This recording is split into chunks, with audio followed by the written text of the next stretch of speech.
People tell us all the time that the golden ticket to happiness and success is positive thinking. But what if I tell you that there are actually hidden drawbacks to positive thinking? It can actually hurt you. Sounds a bit controversial, right? Buckle up, because we are exploring the dark side of positive thinking. Let's just quickly talk about the obvious thing.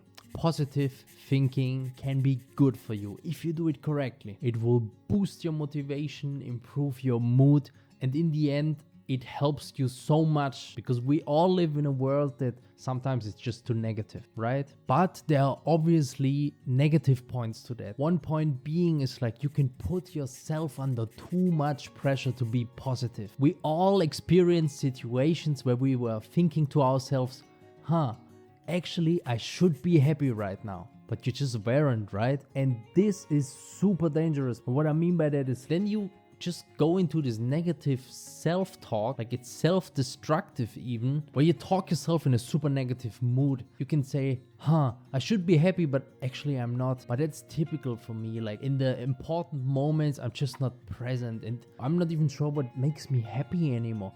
So yes, I agree, we need to celebrate our victories more, because trust me, if you're like 1% similar to me, when I fail, I feel that like 10 times more than when I'm successful. I know you feel it at least a little bit similar to me, right? Otherwise you would not listen to my podcast. So don't put yourself under too much pressure to feel those things. It's okay that you're not always positive in the best mood ever, even though when you're supposed to, because we are all human beings, right? We're not machines. Feelings are okay. You're supposed to feel all the feelings that life has to offer, right? And we've all been in situations where we just feel so bad, like everything is like boiling up inside of us. You have the feeling like you need to let it out, right? You need to like release those emotions, and sometimes you cannot wait to run home, and the second you're alone, you just start crying. Once you cried it out, you will feel better, like the tension is gone. You're back to base level 0, and from there on, you can start slowly to be more positive again. You should never keep the feelings to yourself and hold on to them for too long. Like you need to let it out. This brings me to the next point. If you're positive all the time, people can and will take advantage of you. If someone treats you bad and you're like, it's not so bad, it's for me a learning experience how to deal with difficult people, right?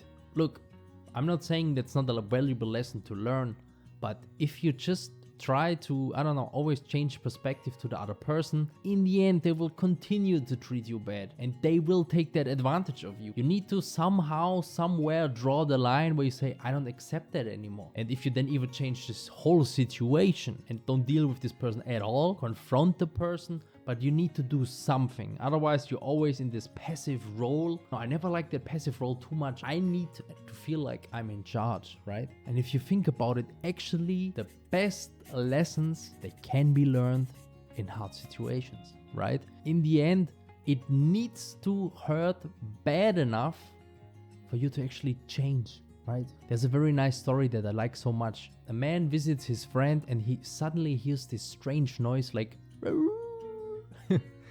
and actually it's his dog. And then he asked like, man, what the fuck is wrong with your dog? And he said, yeah, he just sits on a nail. And then the man asked him like, but why doesn't he get up? He said, it doesn't hurt bad enough for him to stand up. And that's sometimes how we are in life. Things hurt, but not bad enough. So in the end, we don't learn our lesson. And sometimes we need to learn our lesson. But don't worry, there's always a silver lining. Like if you're trying to be neither optimistic nor pessimistic, but sometimes just realistic, you will see that challenges are part of your life. And it's okay if they hurt. And in the end, you will develop resilience. You will be stronger. You know how to deal with challenges. My dad used to tell me all the time that people that always had it easy in life, they will go nowhere in life. They will never be successful, because the second something will go wrong in their life, they just don't have the same strength you do. They don't know how to push through when things get hard, and you just do. So be grateful for those things and let them hurt you. You let them even destroy you, right? Sometimes I'm saying if things destroy you, you can rebuild yourself. And it's okay in these situations. You don't need to be positive, right? Let it fucking get to you. And if you're constantly positively thinking, this can actually hinder your growth, because in the end, it can just make you comfortable. And some of us, we're just being too comfortable. In the end, things should hurt. You need to say like, I'm sick and tired about being sick and tired. And then you do the change. But if you're getting comfortable, we all, and me included, we just love comfortable. There's another nice saying that I really love. People prefer known hells over unknown heavens, right? Even if you're in the middle of hell, in the end, you know how to live in hell. You know how to navigate through the hell.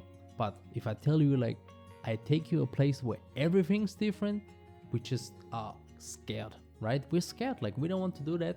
I prefer stay in hell, but we don't realize that there's actually good things waiting out there. For example, if you always constantly complain about the weather because it's gray, moody, rainy, you can say, I'm so grateful I have a rain jacket, I have an umbrella, I have a nice apartment where I can stay. And while all of this is true, that's not the root of the issue here. In the end, you might stay in this city longer than you would like to stay because you have this positive attitude. But in the end, you can change the attitude all you want. I'm telling you, if you really want to be happy in this situation, you need to move to a different city, because the weather is the issue, not your attitude. So be careful that you don't tolerate things for too long when they don't make sense for you anymore, when they're not good for you anymore. Then it's time to accept it and say, look, hey, that's just not it anymore. It's time for a change. And change is the only constant thing we have in life. Let me tell you this. And change can be so good, so necessary, but you will only realize that afterwards. And that's the scary part. But trust me, you have the energy, you have everything you need to embrace this adventure, to embrace this journey, and I believe in you. Another tip I have for you is you have to be patient with yourself. We all have this trap of like, we have to be positive even though horrible things happen to us. But in the end, you don't have to. And sometimes the smallest tiny steps, they matter the most. Because you cannot go from miserable to positive, like to be amazing and to feel amazing. Sometimes there are steps in between. I read a very interesting book and it says like, even if you can go from feeling helpless to feeling aggressive towards a person or a situation, that's not the best emotion where you should actually stay, but it's a step forward on this balance. Like you can go step by step, and in the end, you should be then positive and feel better about the situation. But be patient. Be gentle with yourself, because this process can and will take time. So where do we go from here? Let's dig into science a bit. Research suggests that embracing a range of emotions, positive and negative, can lead to better emotional health and problem-solving skills. What does it mean? It's all about balance. Yes, stay optimistic, but also allow yourself to feel what you're feeling. It's okay to have a rough day. That's part of the thing we call life. If there's one thing in life that's like really bothering you, let me know in the comments. I try to come up with a solution and make another episode for you. If you want to do me one favor, subscribe to the channel, hit that notification bell. Keep growing and keep exploring. See you next time.